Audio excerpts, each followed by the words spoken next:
Hello, everyone. Hannah Levin here from Heartfelt Wellbeing. And here is our next inspirational interview. I want to remind you all that I'm going live using StreamYard. So if you would like to participate in the conversation, which I hope you will, if you can grant StreamYard permission for us to see your name, that will be very helpful. And I encourage you all to type questions into the chat or comments, and we'll have a lively conversation with our guest today, who is Adelle Martin. She's coming to us from the UK. You'll get to enjoy her beautiful accent, as well as her amazing knowledge that she has around the wisdom of menopause and keeping women in business, whether that's in their actual entrepreneurship business or just in the business of our lives, keep us going through the menopausal years. So I'm really excited to learn from her today, as I'm sure you are. So without further ado, I'm going to bring on Adelle.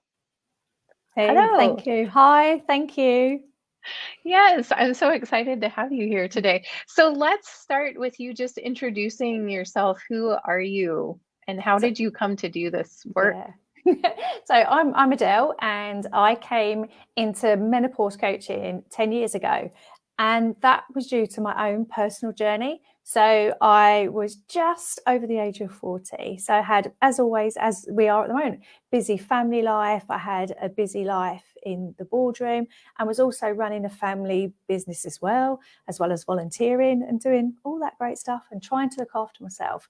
I was trying to do all of the things that I've always set out doing. To be fair, I'd pretty much done that all of my life. I'd always been an active, busy person. So there wasn't anything different.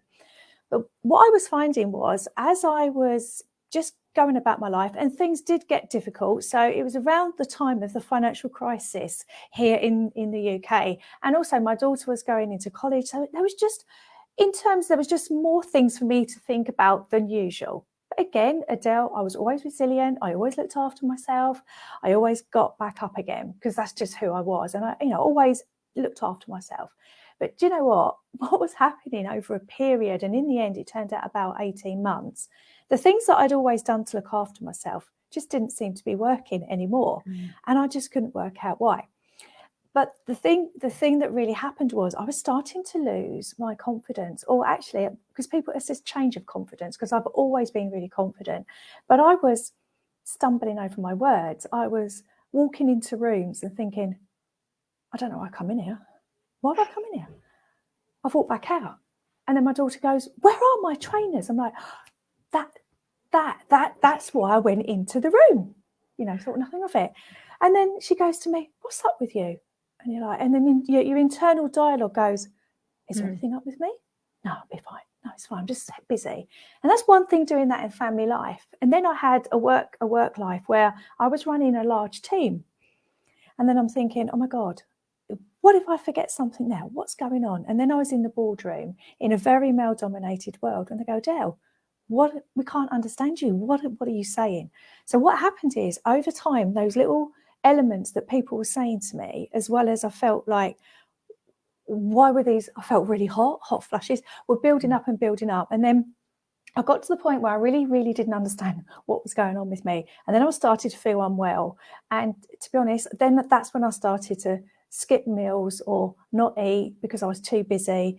And with everything that was going on, had one particular really important session in the boardroom, and I truly forgot what I was going to say.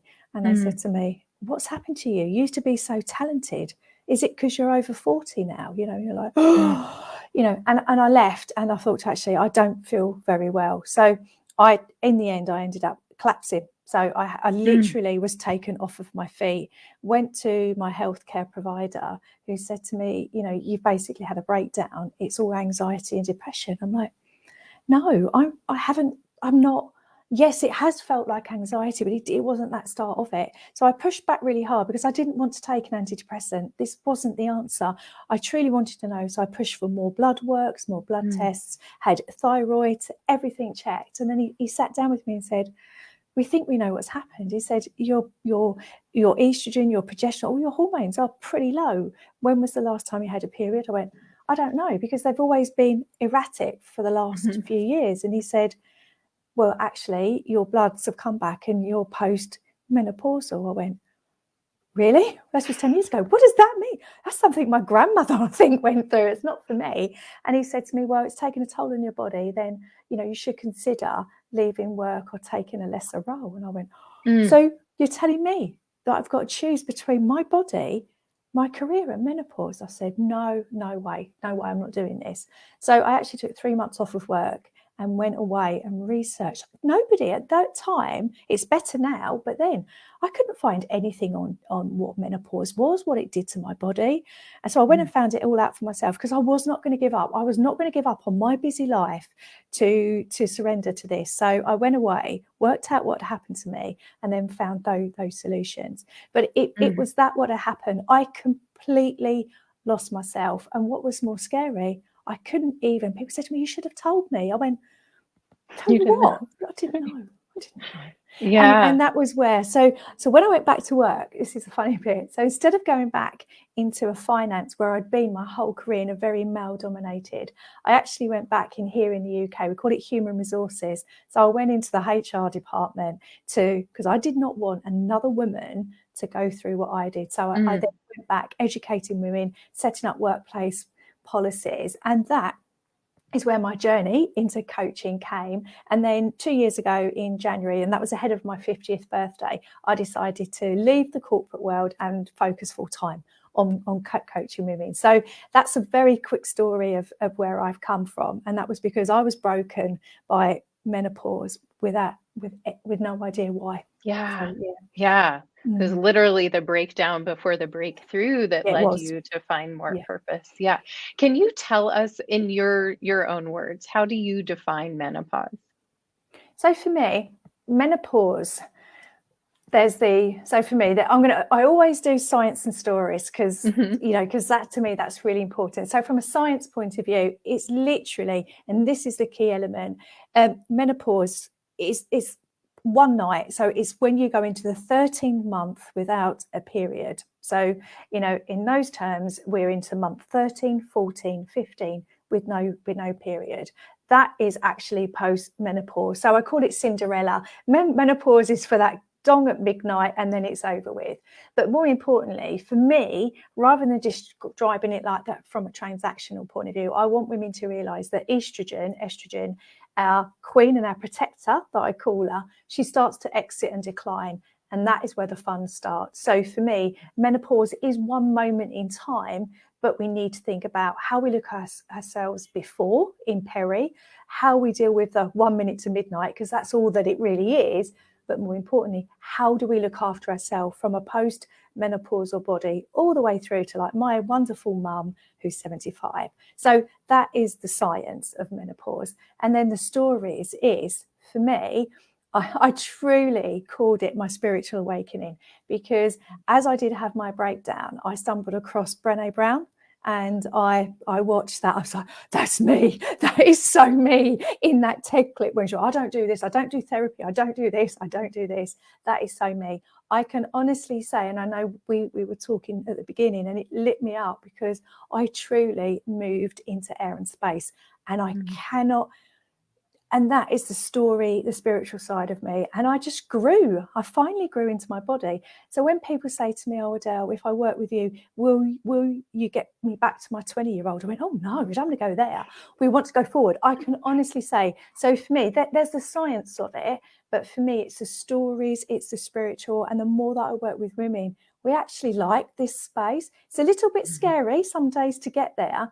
And then also it's having that. So for me, that's what menopause and post-menopause has meant to me. So there's always those two angles to it for me. Yeah. Yeah, so important. Yeah, and for those of you that are watching, and feel free to chime in, there's several of you here, if you have questions or insights, comments from the conversation. So yeah, from an Ayurvedic perspective, when we look at leading up to menopause, and I agree, there hasn't been, I mean, I'm only 43 at this point, but I have an awareness of like what I'm doing now will affect how I go through menopause. And there's that wisdom from the Ayurvedic perspective of how you live out the decade beforehand is really how things will go down. Kind of the reckoning Absolutely. of that shift between pitta stage, so fire and water dominated, of your early adulthood, and then shifting into vata stage, predominant with air and space. And so that energy, we were talking about this beforehand, but just to review for those of you here, that energy from the early pitta stage of life, like if we could say 20 years old to 50 years old, is downward moving energy. You're connecting with your home, you're building your life, your community, your identity, and you're birthing babies and you're bleeding and downward. And then you go through menopause and it opens up this upward moving energy, which creates a lot more expansion. And when we can bring that perspective to the larger world, it's wisdom. And so when we can continue to be in positions of influence, or showing up in the world powerfully, there's a lot of wisdom we can bring there. So I love that this aligns with what you're talking about. So one of the things that you were sharing about was like this question of like, do we all go through menopause? Yeah, absolutely. Does it skip some people? Well, women would like to think so. So Yeah. the answer is, and I say to women all the time, it's not optional. Do you want to lean into it, understand your body? Because if you ignore it, to your peril. And exactly what you said when you just said it there, you have to look after your future self. So, but with me, so where that conversation comes from, unfortunately, as much as I'm a very inward spiritual person, we have to look in this outside world. And you've only got to go on your Instagram feed for this age group, and you see what marketing is fed to us. Okay. And also a lot of women, have grown up through, I dare say it, and I don't want to use trademark, the Weight Watchers culture of mentality. So we have got a really difficult relationship with food when I work with women. So therefore, by them facing into this, they go, it's aging. So there's that real connection about how I look and aging, how am I getting old? So you get all of these mixed up, feelings of menopause. And I say to women, look, just give me a moment. Let me unpack that for you, because the first thing, it's not optional. So we will go through it. And there really is an easier way or a hard way, but we are going to age. And the more you understand those 40 changes, and when we go, oh, well, I'll be fine over my hot flush and it'll be okay. Because again, from a marketing point of view, it's hot flushes, mood swings and sleepless night. Actually, the other ones that are really important are under the iceberg. It's where the danger is. And that is things like your brain health, your heart health, your bone density, your muscle loss, and then losing your frame and your focus and your strength. Then the weight gain goes on because your body, there's nothing of you, and all of those things. So there's that science element that women have to face into. So I find sometimes women just immediately think of what they've come through on their Instagram feed, their marketing, and go, it's not for me. I'm going to do this. I'm fine. And for me, it's just sharing that knowledge. And once I talk to them, they go, okay, yeah, I start to understand. So for me, it's the reason why they go, oh, it's not going to affect me. It's because they're basically saying, I don't want to get old. And so for me, there is a lot. And it's not until I sit back and through what I grew up through and what I was faced, even without social media, because I'm 51 now. So I grew a lot of that. And yet I still felt it. And watching and listening, and I watched my daughter at 24 and my mum at 75. So I've got two ends of the spectrum, and the conversations is around what does that feed you? And it's making sure that, like you said, you step into your power and make sure that we help women with, I'm passionate about correct information and not marketing material, because it's quite different. So that's why a lot of women say to me, oh, I didn't go through it. No, you did. We all do. Yeah, it's really, really powerful. Yeah, and I like that you talk about the importance of diet. Like one of the things that I see a lot is that people say, well, I've always done that.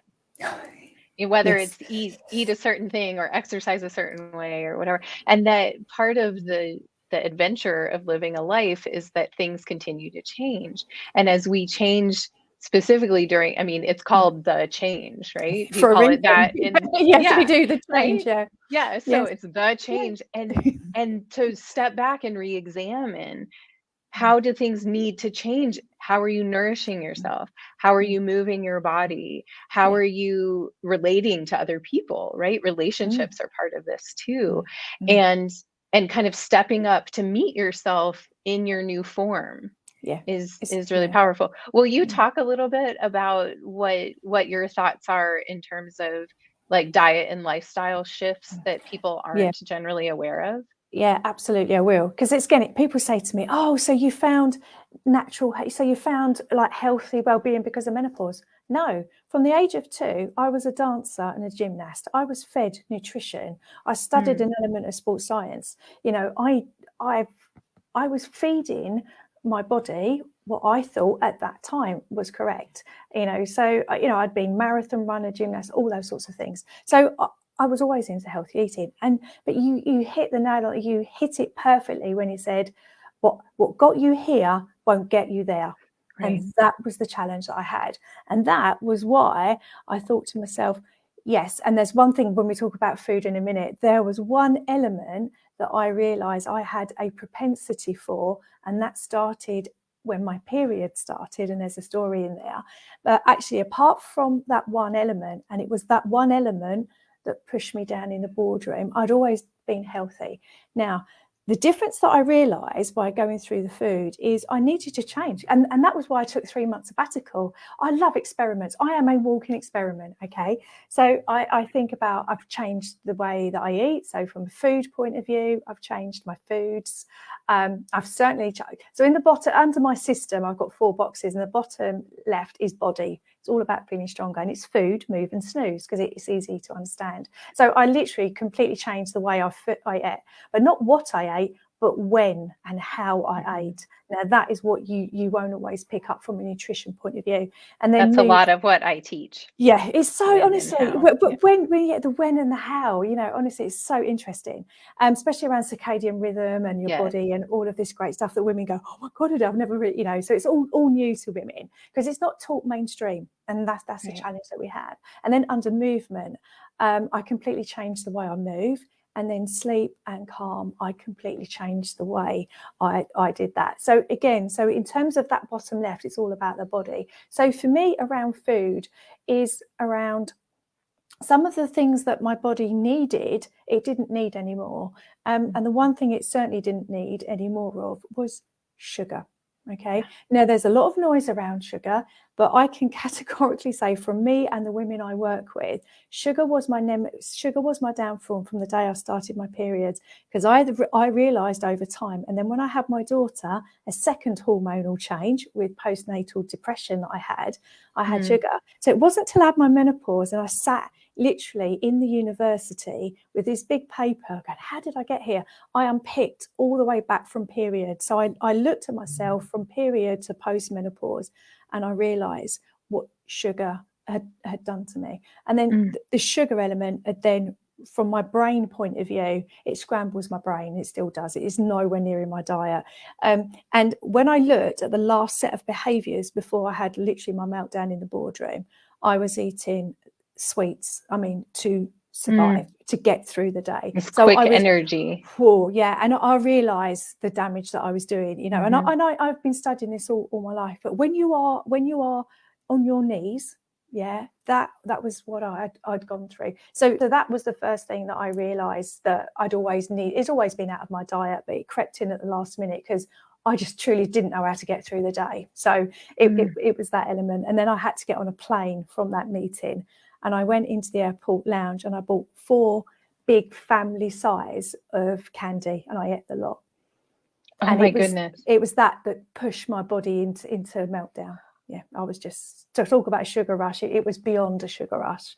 And that's why I ended up in hospital, because basically Mm. I'd had enough. So from that food point of view, I knew that it was a no-brainer. I knew that one had to come out. But then I had to think about things like fats and avocados, because we'd gone through the whole life of women being scared of fats because we've been in this low fat culture. So for me, it was bringing back all of the nurturing foods.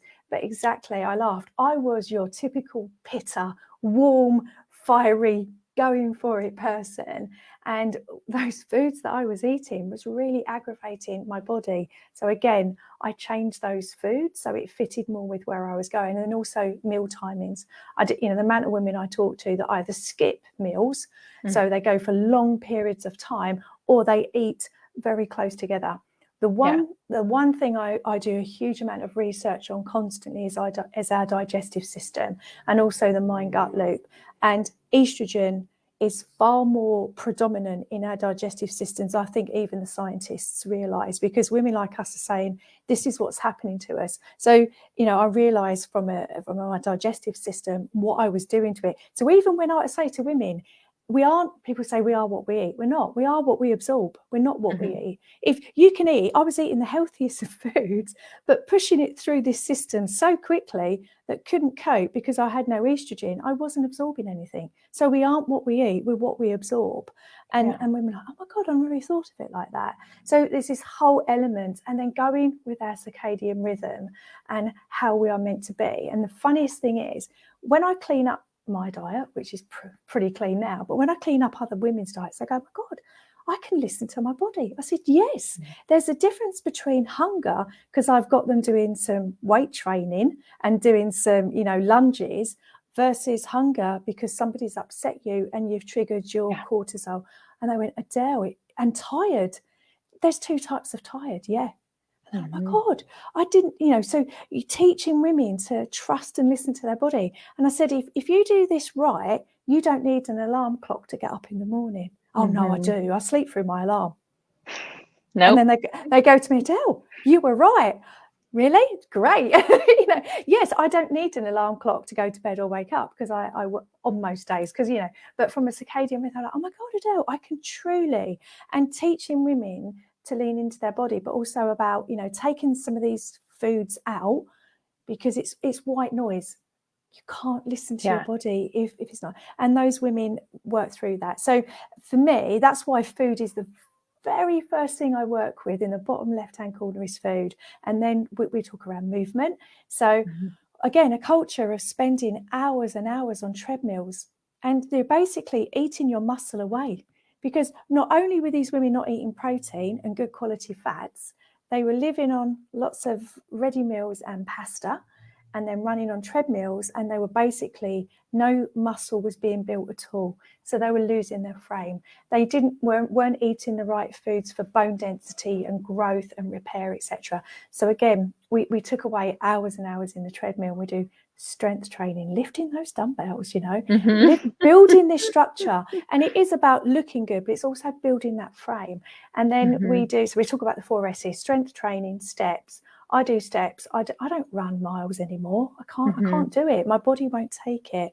And the other one is stretching, which is the yoga element of it, and working. And the last one is shimmy, because I love the power of dance, and you probably know that through history. And so the 4 S's, and then women go, oh, I really quite like this. And then the last one is snooze. And like you said, getting them, if we get the food and the move right, and then just having some calm. And when we go, I can't meditate, I haven't got time. And I go, look, you need to find what meditation is for you, because I am still a high energy. Although I'm into where I am, I'm still high energy. I know what I am. So for me, sitting, it comes at the weekend when I don't have any coaching or connections, then yes, I will meditate a lot longer.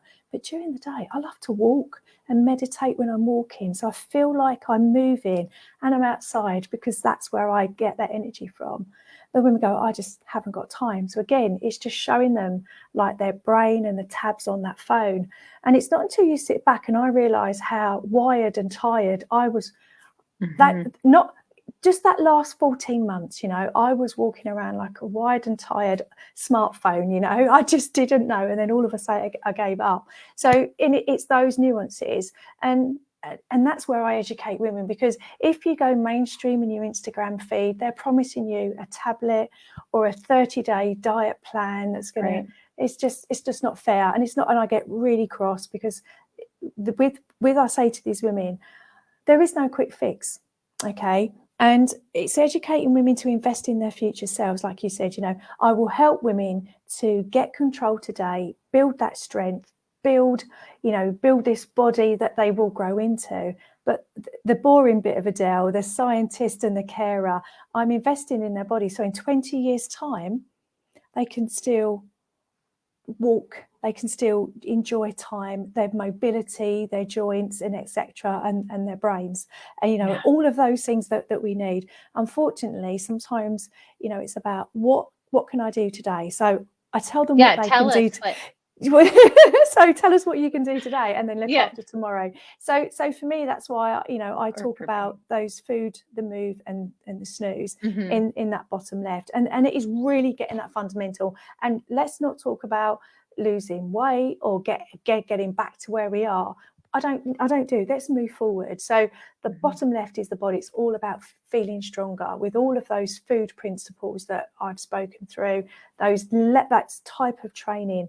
Strength training is so important, and then sleep. As tough as it is, that's where the repair happens. Right. You can't, and this is the difference with the weight loss. So when women, or they talk about their bodies is not doing what they want it to do, and then I look at how they're sleeping and the quality of it, and you can have I've done it, you can have the best food in the world, you can have the best movement plan, but if you don't sleep, your body can't do its stuff. It cannot look after itself while you're moving around. And I've experimented on what that element is, and the calm. All the time we are in a stressful position, then our body will do nothing but hold on to everything. And again, this is a really key point, and what women sometimes don't realize is when we trigger this process, probably about 30, 39, our hormones start to decline. So they will start to decline.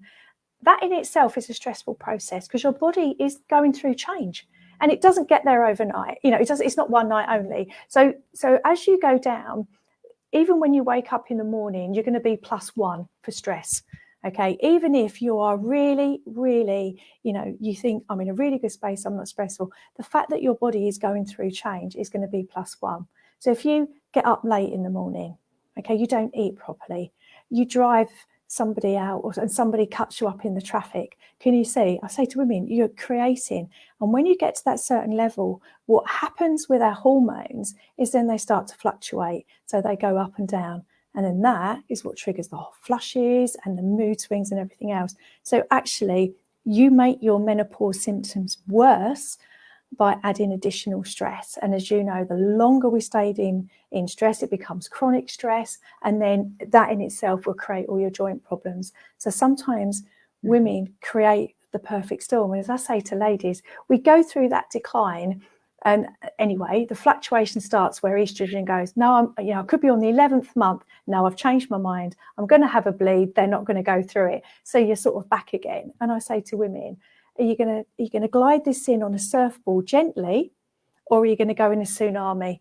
Because that's the bit where you have to take responsibility to know that you've got to do as much as you can to take the stress out. So if you're not eating properly, you're not moving properly, and you're not sleeping properly, then and that is before you've even spoken. And before you've even spoken to anybody for the day, and interacted. Yeah. So there's all of those elements, and it's just explaining to women what that science looks like, what do those stories look like, how this new version of you is coming. But actually, that change does need some responsibility, and really working and thinking about the way that you do those. And again, the way that I share it with women, and then when they start to see the results, and which is, it's so interesting, because they might talk around sort of, wanting to lose weight or feel more in control. And then what they come back to me is with, actually, Adelle, I really feel stronger, but I really know my body. I don't need an alarm clock to get up. And I know what hunger truly feels like. And I do know what tired feels like.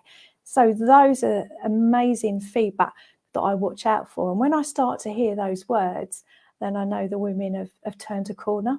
Yeah, it's powerful. That's so aligned with what I teach in Ayurveda too. It's really cool.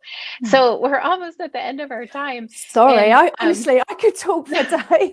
I know, we get going. We're like, oh, that's so exciting. Well, there were 2 more things that I wanted to ask you about. And if you wanted to touch on either or neither or one, you're welcome to. But one is for those of us that are in our 40s or maybe even 30s, what are your top tips for being aware of, so menopause doesn't just sneak up on us? What would you recommend? And then my other question was, I was curious about your views on hormone replacement therapy. Excellent.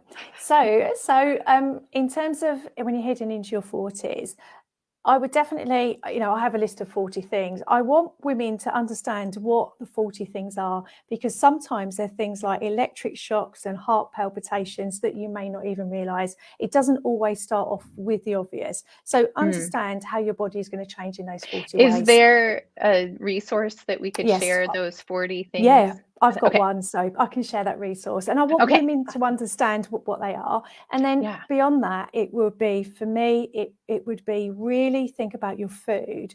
And then from a training point of view, it's definitely do not be scared of protein and do not be scared of strength training, would be those starters. And then that would be the main takeaways, is understand those 40 things, how they're going to come, and So then we can start see the signs. Yes. Yeah. And so it's not too late. I didn't know you can't manage what you don't understand. So Right. So would be my big tip. Okay. And then hormone replacement therapy. Yes. So again, very interesting in that one. So as I was growing up, it would be like a diet pill to have a quick, like, try and lose weight quickly before a holiday. So with hormone replacement treatment, whether that be through natural supplements or through patches or gels or whatever, because it comes in natural supplements and from healthcare providers, the biggest misconception is you cannot HIT your way out of a poor diet, no movement and no sleep.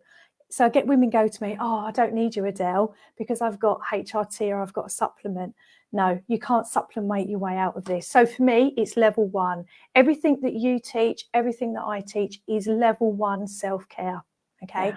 What your level two is, whether it be a Vedic, whether it be HRT, whether it be all of the supplements that the world is throwing at us, you can't do any of that without level one. And then from that, it's your choice. I personally, because of being so young and my bone density was rapid I've chosen to supplement with a bit more estrogen, because I'd started this process at 40. I'm 11 years in, but you cannot supplement your way out of this process. Absolutely no way. Women say to me, oh, I'll use HRT, and then that means I can still do X, Y, and Z. Right. Can't.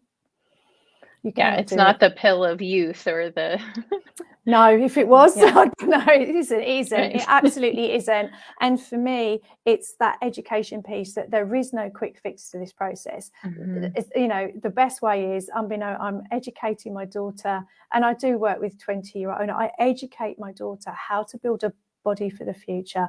And unfortunately, sometimes it's when people look at investments and pensions, it's what's my return tomorrow? No, you look after yourself, because you will get like my mum at 75. Oh my gosh, she can shoulder press and do all great things, and she looks after all of us still. So for me, it's you have to have that investment. And sometimes, like HRT, you can't supplement your way out of it. We have to really be strong and turn our back sometimes on marketing and go, actually, I know what I'm doing. But yeah, so that's my view on any supplements you take. It's not instead of the things that we've spoken about today. Absolutely not. It can help you, but only if you've got level one in place.